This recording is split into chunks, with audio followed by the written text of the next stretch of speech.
Saya punya beberapa pertanyaan, tolong dicatat. Kalau ada yang bisa menjawab sekarang, alhamdulillah. Kalau tidak, jadi PR bersama. Hafal teks proklamasi? Ada yang hafal teks proklamasi? Saya SMK sih hafal ya malahan. Ngetik SMK. Hal-hal yang mengenai pemindahan kekuasaan dan lain-lain diselenggarakan dalam cara sesama dan tempo yang sesingkat-singkatnya. Oke, wis gak apa-apa wong kancane durung proklamasi ya, gitu. Pertanyaan saya sederhana. Apa yang dipindahkan itu apa? Apa yang dipindahkan kan pemindahan kekuasaan. Maksudnya kekuasaan itu apa? Keuangan, otoritas kenegaraan, kedaulatan, emas. Seluruhnya. Seluruhnya. Oke. Seluruhnya itu apa ya? Jajal sebutan. Telu ae, telu. Kedaulatan. Ya. Kekayaan. Kekayaan itu apa aja? Aset bangsa, kebudayaan, semuanya yang ada di Indonesia. Termasuk aspek pembentukan negara yang termasuk dalam kekayaan negara. Terus sumber daya manusia. Oke, wes gak apa-apa wes. Sebelumnya dikuasai siapa memang? Penjajah Belanda. Oke. Dipindahkan dari siapa ke siapa? Pemindahan itu dilangsungkan dari siapa ke siapa? Dari konteks realnya dari Jepang ke Indonesia. Pernah terjadi. Kapan pemindahan itu dilakukan? Ketika proklamasi. Loh, kalau sudah dipindahkan kenapa pakai akan dilaksanakan secara seksama? Berarti belum dilaksanakan. Kan teksnya gitu. Betul nggak? Teksnya akan dilaksanakan secara seksama dalam tempo sesingkatnya sehingga ketika proklamasi belum terjadi. Kapan pemindahan itu terjadi? Kapan itu terjadi? Sopo nang sopo? Nggak harus dia bisa jawab sekarang. Itu takono presidenmu saiki yo gak iso jawab. Tenang aja. Gak masalah. Aku mek ngelingno kon niku duwe PR serius. Gak iso Indonesia bangkit nek kon gak ngerti bayimu iku ya apa. Ngono ya. Tak baleni. Dari siapa ke siapa tadi ada yang bilang? Dari Jepang ke Indonesia. Pernah terjadi? Pernah terjadi ini?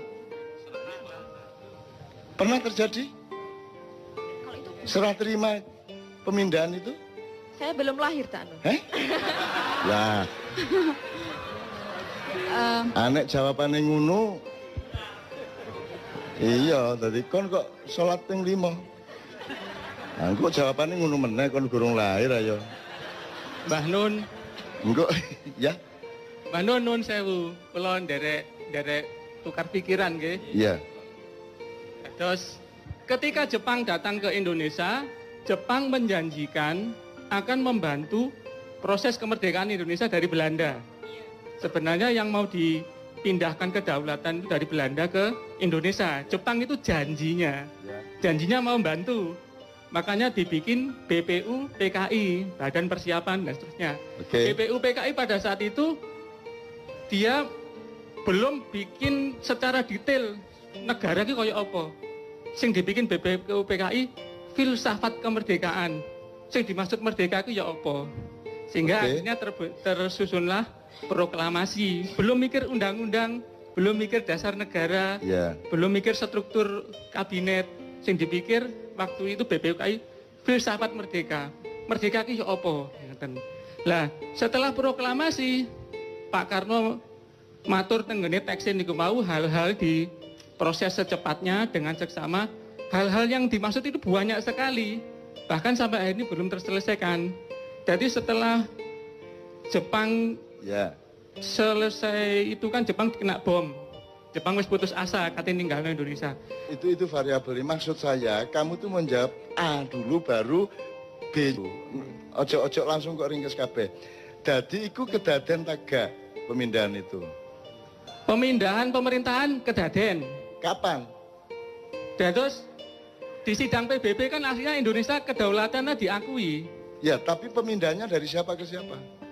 Dari Belanda. Apakah Belanda pernah mengakui bahwa dia menjajah Indonesia? Belanda nggak mau mengakui, di Lah iya. PBB Belanda nggak Jadi- mau mengakui. Jadi ada terjadi pemindahan tak gak? Kayak kon nyerano motor nang koncomu ngono lho. Ono tak gak? Terjadi apa tidak? Secara teknis tidak, Lah iya, tapi terus secara apa? secara pengakuan internasional mengakui Indonesia merdeka. Ya. Aslinya Belanda dhewe iki ya gak Terus rela. gaya apa tek iku, Man? Gawe tek niku pertama menumbuhkan filsafat kemerdekaan dan rakyat itu percaya Indonesia itu wis merdeka rek. Saiki Indonesia merdeka. Oke. Ngono. Oke, begitu dengan ini saya menyatakan ya, Nggih. wis merdeka ta iku? Menurut pernyataan Pak Karno Wis merdeka. merdeka. Terus ono PR untuk memindahkan. Nggih. Nah, apa nih PR iku? Apa PR iku? Bukan kedaulatan, wis diproklamasikan kok ono PR, kok ono. Wis soal kedaulatan NKRI sudah beres dengan alinea pertama. PR yang belum selesai pada saat itu soal perusahaan-perusahaan Belanda, soal wilayah Ya, oke. negara Indonesia. Ya, Dan terakhir yang dipermasalahkan Belanda, utang-utangnya Belanda kon nyauri Indonesia. ya. Saiki sudah dilaksanakan belum pemindahan itu? Secara teknis Belanda belum. Jadi gurung beres iki kemerdekaan. Gorong beres, nasionalisasi perusahaan-perusahaan sebenarnya Oke. belum beres. Jadi kon kok mantep urip Indonesia wong nikahe gurung beres kok. Wong iki apa akad nikahe gurung beres kok. Kok semoro duwe anak sauno kae iku lho. Nggih, itu yang saya maksud itu ada yang belum beres sejak awal berdirinya NKRI. Kontroversi pendapatnya monggo ndak ada masalah ya, tapi ada yang belum beres dengan pemindahan kekuasaan. Nanti salah satunya tercermin pada pertanyaan berikutnya. Jadi ya, jadi ndak pernah terjadi toh itu. Tidak pernah terjadi. Haya wis. Jadi kon ojo meneh GBHN, ojo meneh Pancasila, ojo meneh aturan-aturan. Wong proklamasi lho gurung dilaksanakno. Ya tak gak? Nggih. Proklamasi lho gurung beres. Presidenmu kate 30 meneh. Nek akad nikahe gurung jelas, wis gak beres-beres. Makanya semua presiden yang ingin jadi presiden pahami dulu Indonesia ini siapa, urusannya gimana, yang PR-nya apa, yang belum beres apa, pahami dulu, baru bagusi mencalonkan diri jadi presiden. Kita betul. Itu loh. Jadi aku setuju pendapatmu kabeh, tapi yang saya maksud adalah ayo didandani sik teko awal rek. Ngono lho. Wong iki gurung beres sejak awal kok. Ya oke. Misalnya pada pernyataan berikutnya nanti Anda benar-benar dicatat aja berikutnya. Ini tak pencoloti supaya nyambung dengan Anda. Siapakah pemilik sah tanah air? Tanah dan air Indonesia beserta isi dan kekayaannya sebelum 17 Agustus 45 dan sesudahnya. Siapa yang punya? Hakikatnya Indonesia yang punya Gusti Allah. Hakikatnya. Iya. Wassalamualaikum warahmatullahi wabarakatuh. Secara zahir sebelum kemerdekaan Indonesia dikapling sama Belanda. Berikutnya Jepang. Loh, Secara zahir, secara batin Indonesia ini milik Gusti Allah. Wong dhewe iki gelandangan gak duwe apa-apa asine nang Loh. Indonesia iki. Terus secara sepihak ini mengklaim loh miliknya dia. tanda bahwa kita betul-betul belum mengerti Indonesia. Sing jenenge milik itu kan saiki kan IMB, apa jenenge sertifikat. Ya, itu berlaku setelah kemerdekaan. Ada undang-undang tanah yang baru. Jelas ya? Sadurunge kemerdekaan iku tek sapa lemah. Iku misale saiki sing ndek Jogja wis sing digawe stasiun kereta. Ya. Ya tanahnya keraton. Nah, tanah keraton. Saiki sing tanah sak Indonesia iki tek sapa? Tanah sak Indonesia. Ojo ngomong Gusti Allah loh. Pada zaman Mojopahit ya secara kepemilikan milik kerajaan Mojopahit. Waktu dengan rakyatnya. Ya oke. Maka sebelum 45, sebelum 1745 tek sapa? Itu aku mek ngomong iku. Sebelum 45 Belanda mengklaim itu adalah wilayahnya. Kapan? Mana buktinya Belanda mengklaim? Karena Indonesia itu waktu itu Nggak ada faktanya Belanda ngeklaim. Oh. Nggak ada. Belanda tidak pernah menjajah Indonesia menurut Belanda. Nggih, Belanda nggih, itu datang sebagai pemborong, kontraktor. Dia kontraktor datang ke sultan atau raja, Nggih. tergantung tempatnya. Pak, saya bikinkan jembatan. Pak, saya bikinkan jalan. Saya bisa bikinkan pertanian. Pembagian pendapatannya segini sama segini. Jadi mengontrak dia menurut mereka. Mereka tidak pernah menjajah kita. Gitu loh. Nah, miliknya siapa? Kontrak itu dengan siapa? Kontrak dengan sultan-sultan, raja-raja. Nah, yang jadi pada saat siapa itu yang ada. memiliki tanah air sebelum kemerdekaan? Sebelum kemerdekaan para raja dan para Ah, sultan. ngono lho, kitmang sintak ngenteni iku dae sultan. Oke? Nggih. Sak Indonesia iki dae sultan dan raja-raja, jumlahnya kira-kira pira sultan dan raja? Mboten paham kula jumlahnya. Loh, berarti gak jelas iki. Loh, wong kon iki saiki tanah sak meter iso paten-paten karo tanggamu kok. Nggih. Ya tak gak? Apa meneh tanah sak dari Sabang sampai Merauke gak jelas urusane, terus kon gawe Indonesia kayak ini kok iya padahal gak jelas urusane. Itu loh yang saya maksud. Oke? Jadi tanah itu milik raja dan sultan. Oke? Yes, dit. Terus merdeka. Terus tak siapa mari merdeka? Negara Republik. Milik negara. Milik negara. Upama kon raja gelem tak gak kon? Nggih, kula nyuwun perjanjian tertulis. Ono tak gak perjanjiane? Ndak ada. Ah. Iki lho. Nggih. Jadi gelem ta kon duwe lemah sak pulau misalnya Ternate tidure, sak pulau iku wekmu. Terus moro-moro Indonesia merdeka. Terus moro-moro duduk tekmu. Gelem ta sultan? Moro-moro duduk dhek-dheke. Gelem ta? Nggih, ndak mau. Lah iya. Harus ada perjanjian. Nah, terus ada ndak perjanjiannya? Faktanya ndak ada. Ndak ada. Berarti beres ndak masalah Indonesia ini? Beres ndak? Belum beres. Jadi halal ndak Indonesia ini? Aku mek kepengin ngandani kon gak iso mberesi masalah iki, ganti presidene dukno teko langit sapi itu padha ae. Nek kon gak iso mberesi masalah iku mulane aku yang dipindahkan apa saja, yang berupa dolar berapa, yang berupa emas berapa ribu ton. Ya, yang berupa tanah berapa, yang berupa tambang berapa, perjanjiannya gimana. Setelah tanah sebelumnya milik sultan dan raja tiba-tiba menjadi milik negara, mosok gelem harus ada transformasi land reform. Betul enggak? Ada enggak? Land reform pada waktu itu nggak menyangkut perjanjian antara raja penguasa wilayah dengan presiden. Kok tidak?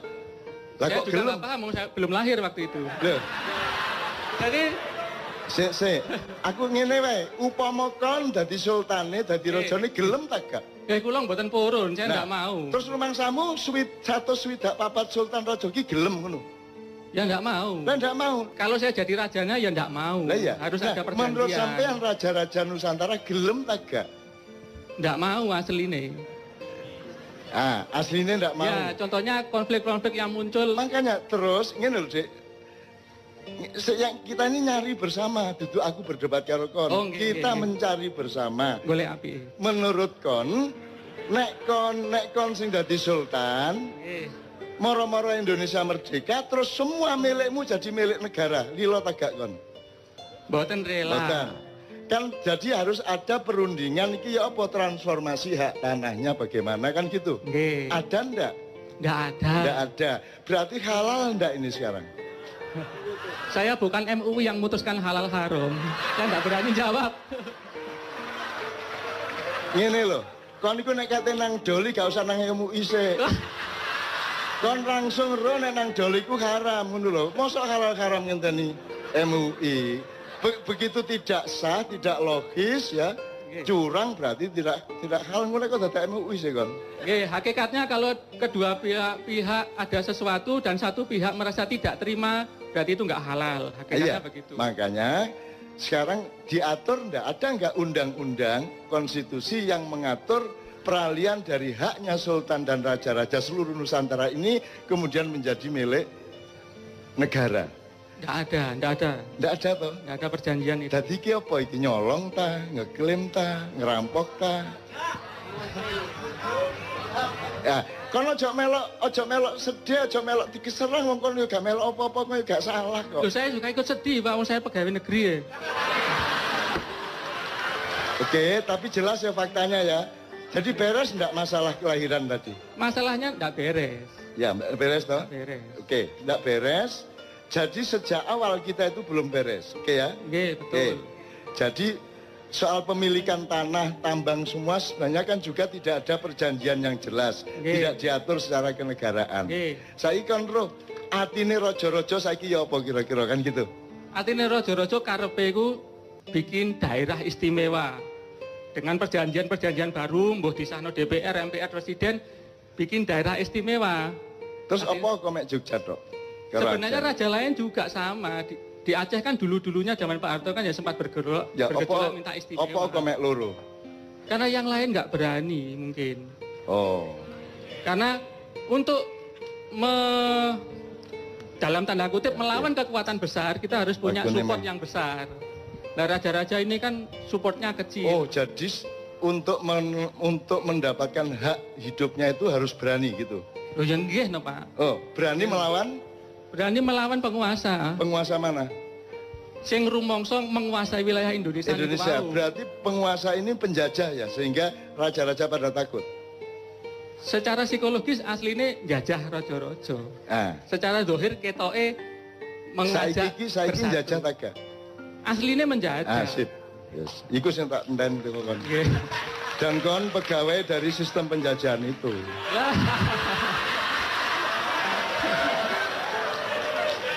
Saya nggak nyalain siapa-siapa, aku mek kepingin awakmu rek nek kate dadi pemimpin, iki PR loh ya, iki temenan loh iki. Meskipun mungkin gak iso jawab temenan ya gak masalah, tapi ojo dianggap gak ono. Ojo wong loro ati terus anggap gak loro hati. Ada PR-PR besar. Ya tak terusin ya supaya lengkap, pertanyaannya 2 lagi paling. Tadi pemilik sah tanah air Indonesia sebelum dan sudah kemerdekaan. Sekarang nomor 3. Apa muatan substansial UUD baik 45 maupun 2002 amandemen ya tentang pemilahan antara negara dan pemerintah? Terus ngeten, aslinya pemerintah niku karyawan ini negara aslinya pemerintah niku. Karyawan. Nggih, terus karyawan pemerintah apa karyawan negara? Pemerintah niku kan ngeten, paribasane negara niku rumah tangga. Nggih, sapa kepala rumah tangga nih? Bapake. Lha sapa? Oh, yang pemilik rumahnya. Ya. Saya nih ngomong Indonesia. Oh, Indonesia ini punya rumah tangga. Indonesia secara hakikatnya belum punya kepala negara. Kenapa tidak punya? Mergo di Undang-Undang Dasar itu sebenarnya rancu antara negara dan pemerintahan. Rancu. Berarti undang-undangmu itu bener tak gak? Kalau izin ngakoni. Aku mek kepengin ngomong apa anane. Undang-undang dasarmu mengatakan bahwa presiden adalah kepala negara. Padahal yang kita butuhkan ada kepala negara dan ada kepala pemerintahan. ASN itu aparat sipil negara, bukan aparat sipil pemerintah. BUMN ini jenenge BUMN, duduk BUMP. Tapi BUMN taat kepada pemerintah, bener enggak? Secara negara kok taat nang pemerintah, pemerintah taat nang negara. Jadi negara ini kualik tak gak ndase karo sikile? Kalau izin ngelakoni asli ya kualik. Nah iya. Sak kualik-kualike wong arek-arek gak melok nyambut gawe di kantor-kantor ke pemerintah, awakmu sing nyambut gawe di kono ya. Ngono ya, gak apa-apa wis. Jadi Anda sendiri sebenarnya tidak setuju pada undang-undang itu. Betul enggak? Nggih, dados ngeten asline kula sejak mahasiswa mbiyen nggih mboten setuju. Wis. Saking garise nasib kok moro-moro dadi ngono. Jadi sekarang Anda punya pendapat sebagai intelektual, nek barang itu jelas salah dan menciptakan bencana-bencana politik, kira-kira perlu dirubah tak gak? Jadi salah satu PR Anda adalah membenahi kembali dasar konstitusi, filosofi, sistem kita bernegara. Memang sejak awal kita ini celaka karena Tidak ada pemilihan antara negara dan pemerintah. Akhirnya karyawan di kantor kabupaten taat kepada bupati. Padahal karyawan atau ASN atau PNS dulu di kantor kabupaten itu adalah aparatnya negara yang digaji permanen dari dia masuk sampai pensiun. Jadi dia sepanjang hidupnya. Sementara bupati, presiden outsourcing. Dia cuma disewa 5 tahun. Jadi orang yang jadi ASN sepanjang hidup sampai hari pensiun itu tidak pada posisi untuk taat kepada outsourcing. Betul enggak? Ya oke. Terakhir. Ini soal sejarah. Apakah berdirinya dan pelaksanaan NKRI merupakan kontinuasi dari bentuk pemerintahan dan kekuasaan sebelumnya, abad-abad sebelumnya, entah apapun bentuknya, ataukah merupakan adopsi dari luar Indonesia? Jadi Anda sebenarnya bukan orang Indonesia dengan negara Indonesia ini. Anda adalah orang Eropa, orang Amerika, tambah orang Arab, tambah orang Cina, bernama Indonesia, label mudoae Indonesia, tapi janjane sing kok lakoni ku Eropa, Amerika, Israel, Cina dan Arab. Gelem kon dadi wong kaya ngono iku. Jadi ada budaya atau sejarah kontinuasi, ada sejarah adopsi. Kita ini sekarang adopsi, mulane biyen sapa jenenge Jayabaya mengatakan wong Jawa kari separo, Cina Londo kari sak jodoh. Kita salah paham selama berabad-abad. Rumasane ono welut, perang terus wong Jawa jumlahe kari separo, gak. Jawamu iku separo-separo saiki. Jawamu iku separo-separo, gak Jawa temenan. Mergo kon wis gak gelem nerusno Jawamu. Gitu loh.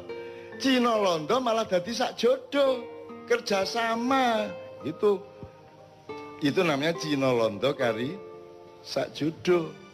Tapi itu interpretasi saya, ojo percaya aku. Lawang aku duduk wong kampus kan gitu kan. Nah aku wong akademisi ya saya bisa dipercaya. Saya ini kan hanya orang yang lewat ganggu-ganggu, soporo keganggu cek tangi kan gitu.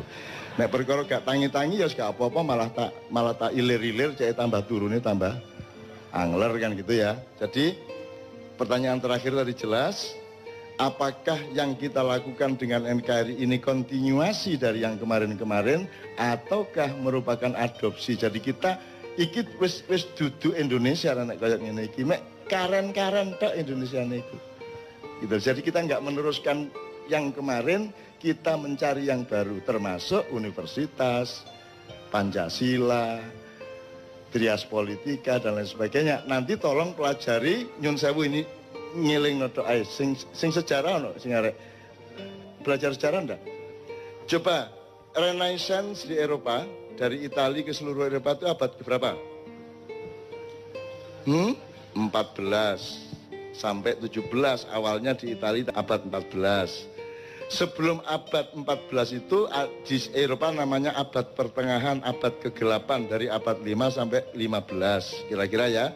Nah, aku takon ketika ada peralihan dari masa kegelapan Eropa menuju Renaissance itu di Indonesia terjadi apa? Belum pernah ada studi sejarah dan sosiologi mengenai ini. Akhirnya kita menjadi bukan orang Indonesia sekarang. Meskipun tetap nek awake dhewe saking apike, saking tepake masih kene duduk Indonesia ya tetap metu Indonesia dididik gitu ya. Tapi kita secara sistem makro kita ndak. Jadi Sunan Kalijaga lahir tahun 1450. Pada umur 28 tahun dia sudah mulai menjadi aktivis politik di Mojopahit. Dia melakukan transformasi yang sangat damai dan sangat bagus, dawa ceritane, dan beliau mengawal dari Mojopahit akhir yang kita itu masih ada Minak Jinggo Belambangan sampai transformasi ke Demak, sampai ke Pajang, sampai ke Mataram awal. Sunan Kalijaga umurnya 162 lebih. Nah, jadi kalau awakmu setuju Mas, ini sampean meneh. Sampai Renaissance. Saya teng Yunani, Roma zaman riyen niku. Itali. Nggih kula dereng lahir niku. Kan kok tak balekno nang masa silam kon kok. Nggih, leres. Ya. Zaman filosof. Itu disebut masa apa? Masa Renaissance, masa kejayaan ilmu pengetahuan dan filosofi, filsafat. Masa pencerahan. Nggih. Ya, menurut awakmu setuju tak itu masa pencerahan? Kula mboten setuju sebab enten setunggal riwayat saking Kiai pundi kula supe. Ya. Asline Sokrates kali Plato riyen niku diajari Nabi Khidir. Terus gampang. Soal iki ngene. Niku satu. Ndak, maksud saya gini. Setuju ndak itu disebut masa pencerahan menurut Anda? Secara akademis setuju. Oh. Tenan? Nggih. Makanya awal tadi kita ngomong mengenai kelengkapan, mengenai sempurna. Ya. Karena Renaissance itu adalah pemberontakan terhadap religi keraton-keraton Kristen, ya. Jadi terus mereka marah kepada agama sehingga mereka berpihak kepada akal sehat. Terjadilah revolusi pemikiran, kemudian pemikiran didewa-dewakan. Semua yang tidak cocok sama pemikiran dianggap jelek, dianggap ketinggalan zaman. Jadi kalau saya menyebut Renaissance adalah masa penyempitan umat manusia. Hatinya jadi tidak ada, spiritualitasnya tidak ada, tinggal akal pikirannya dan jadilah uner. Untung manusia uner adalah manusia yang tetap sempurna. Jane gak ono urusane kampus karo pengajian. Gak ono jane. Ono kampus kok ono selawatan. Universitas secara barat kok selawatan. Itu tidak kompatibel dengan sistem dan ideologi universitas. Tapi di Indonesia tidak bisa 100% berlaku karena rektornya religius, karena dekannya religius, karena mereka tetap manusia sempurna. Gitu loh, Dek. Jadi di timur terjadi penyempurnaan manusia oleh Sunan Kalijogo dan Wali Songo. Di Eropa terjadi penyempitan manusia. Dari manusia yang lengkap spiritual, mentalitas, semuanya menjadi hanya manusia intelektual. Bahkan kemudian menjadi manusia akademis. Di sini disempurnakan, agamanya sama budayanya dikomprensikan. Bahkan lengkapnya luar biasa. Sampai kebudayaan Jawa bagi saya itu upama gano Islam wong Jawa wis mlebu swarga ngono aku. Nek kurang sembayange ngono tok. Tapi nek peradapane wis saiki sampean delok. Nek tembang Jawa teko sinom nganti Megatro Pucung itu lagune wong sing wis ndek swarga. Wis karek ngene ndek swarga.